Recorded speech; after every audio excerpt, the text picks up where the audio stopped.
Vamos falar mais de vacinação. O Brasil teria optado por uma cobertura mínima, uma reportagem do Jamil Chad, divulgada hoje, que a Giovana de Boer reproduz pra gente aqui. Muito boa tarde para você, Ronald, Zaidan, Sônia e todo mundo que acompanha aqui o Bandeirantes Acontece.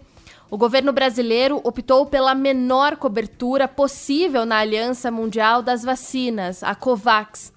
A iniciativa dava a possibilidade para que os governos fizessem uma solicitação do imunizante que poderia atender de 10% a 50% da população dos países. Mas o Brasil optou por solicitar a menor taxa da cobertura permitida, de apenas 10% dos brasileiros. A coluna do jornalista Jamil Chad questionou o Ministério da Saúde sobre o motivo pelo qual a taxa mínima da cobertura foi escolhida. Segundo a pasta, existe a possibilidade de que mais vacinas sejam compradas.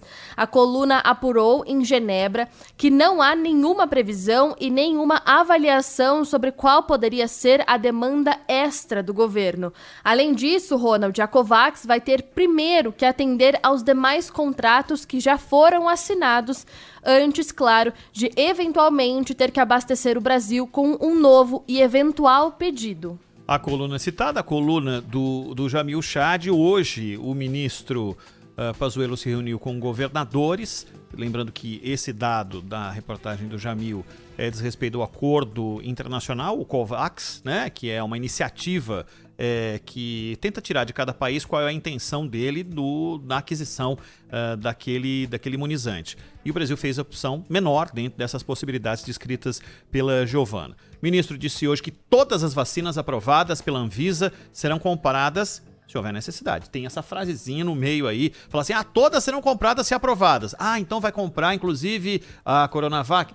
Se for necessário, né? Se for necessário, disse o ministro, e isso deve, inclusive o ministro falou sobre a vacina de Oxford, que deve ser registrada até o fim do mês de fevereiro, Zaidan. Pois é, ele fala em 60 dias para aprovação de qualquer vacina contra a Covid-19. O que inclui, por óbvio, a Coronavac. E teve um bate-boca com o Dória. O Dória falou em falta de interesse do governo na Coronavac, que também é produzido ou será produzido pelo Butantan. E o Dória, embora haja esse é um contrato, aliás, precisava se tornar público, né? Integralmente ali, entre o governo de São Paulo e a empresa chinesa. Precisa se tornar público, porque como é que é a transferência de tecnologia para a produção e para que depois o país possa produzir sozinho com os insumos necessários a vacina. E o fato é que o Pazuello não especificou se falava da análise para uso emergencial, que obviamente é restrito a alguns grupos, por exemplo, médicos, enfermeiros, dependendo aí um grupo por faixa etária, ou sobre o registro definitivo da vacina. Ela pode ser usada em toda a população. Só que aquele negócio, né? Antes de dizer pode ser usada em toda a população, você tem de estar preparado para isso. Você tem de ter as seringas, as agulhas, os locais de armazenamento, de acordo com a exigência de cada vacina, porque o governo continua falando na possibilidade de trazer vacina da Pfizer. E aí entra aquela questão. O pessoal da Pfizer já avisou que é possível trazer a vacina. Você tem o material próprio, adequado, para mantê-la a menos 70 graus centígrados. E que depois ela poderia ser colocada em refrigeradores convencionais, comuns, por 5, 6 dias. Então, parece que é possível driblar esse problema, mas, por enquanto, é uma intenção. Essa de Oxford, feita a terceira fase dos testes, tudo indica que ela tem capacidade de imunização de 70%. Sempre lembrando, quando se fala em 70%, não é que ela imunizará alguém 70%, mas que ela imunizará, provavelmente, 7 de cada 10 pessoas que tomarem a vacina. Uhum. Não é? Então, não se sabe se ela é adequada. Tanto que Na terra de Oxford, da Universidade de Oxford, eles foram buscar a da Pfizer. O Reino Unido que já iniciou a vacinação. Então, há essas discussões, mas eu estava vendo aqui, Sônia e Ronald, a palavra de um pesquisador, o Júlio Croda, que é infectologista, pesquisador da Fiocruz. A Fiocruz é que deve produzir aqui no Brasil essa vacina de Oxford, correto? E ele se disse preocupado com a organização do governo federal para vacinar a população contra a Covid. Disse que o Ministério da Saúde deveria dar uma mensagem mais clara sobre a compra. Vai comprar o quê? Quando? Quantas doses?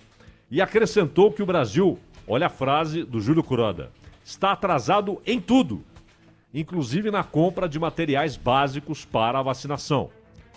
Ele falou, olha, o mundo todo corre atrás dos insumos, não é só o Brasil.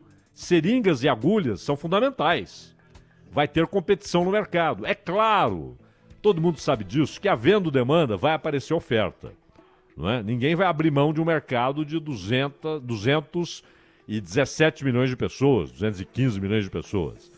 Ninguém vai ignorar um mercado como esse. Havendo demanda, haverá oferta. Só que você pode ficar no fim da fila. Vai chegar? Vai. Mas quando? E ele disse, a gente já viu isso na época dos equipamentos de proteção individual, os respiradores. Quando a gente não teve compra imediata e não pôde ofertar mais leitos por conta disso. Aliás, assunto pouco explorado. Além daqueles caras que compraram... Os assassinos, né? Compraram o que não servia para Covid. Não é? Por corrupção. Aproveitaram a pandemia para roubar. Não é? Ele falou, olha, pode ser que tenha vacina em março, disse o Júlio Croda, da Fiocruz. Mas se essa compra dos insumos for fracassada por falta de fornecedor, pode ser que a gente tenha que adiar a vacinação. Vai ter? Vai. Vai chegar? Vai. Ninguém vai ignorar um mercado como o brasileiro. Só que a questão é saber em que lugar da fila estamos, né? E nunca se teve tanta previsibilidade sobre algo a ser comprado.